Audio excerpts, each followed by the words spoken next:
With your braid and dreadlock extensions, how long can you wear them for? They are a protective hairstyle, and so the great thing about that is they're actually going to protect and be really safe on your hair when you're wearing them.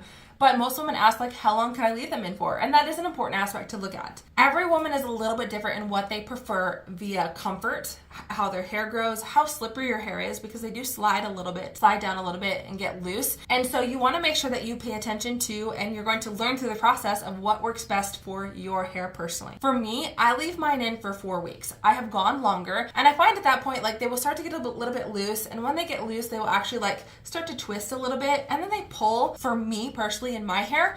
And when I start to get to that point, I get a little bit frustrated and I'm like, I just want them out or redone now. And so I just schedule where every 4 weeks mine are redone, replaced, or even just refreshed in that time frame. Now, that being said, there are a lot of women that leave their dreadlocks in up to 8 weeks. The biggest thing is you want to worry about is you want to make sure they're not getting too loose in that time frame. Some women, their dreads will stay pretty tight through that 8 weeks. For me, they would have gotten loose, they would have slid some. My hair also grows really, really fast, so I would have a lot of growth that happen in the time frame. And the thing is that basically you don't want them to get so loose that the dread will actually be pulled away from your head and be able to twist too much, because that's when breakage can happen. Overall, they are a protective hairstyle, but if you don't care for them or you leave them for too long, yes, they could damage your hair, just like the same way if we didn't take care of our natural hair, without wearing dreads, it could get damaged too. So that's a recommendation. The average woman, I would say, leaves them in about 4 to 6 weeks, and they stay somewhere in that time frame of wearing them. And so it's a good amount if you're like, hey, I want to schedule to have a hairdresser do it, or I just want to put it in my own schedule, right? Where women are like, hey, I know that every 4th Saturday is going to be a hair day for me, and I'm going to focus on,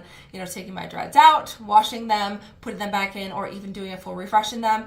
And so then you can kind of plan accordingly. Again, each person's different, so it may take a few different installs for you to figure it out, where you put them in for a month, and after 4 weeks you're like, all right, I'm going to take them out, and then I'm going to put them back in, and then you're like, oh, I lasted 6 weeks this time. That was great. And the next time you go 7 weeks, you're like, that wasn't great for me. It wasn't comfortable. So it's going to be trial and error, but overall, 4 weeks is a great amount of time. For me, it's way less work with my hair, naturally curly hair, and so my hair naturally is a lot of work each day, and these are so much easier for me. I know my hair is protected. I know it's safe. All those things is getting tons and tons of moisture, and 4 weeks is perfect, but you'll find what works for you.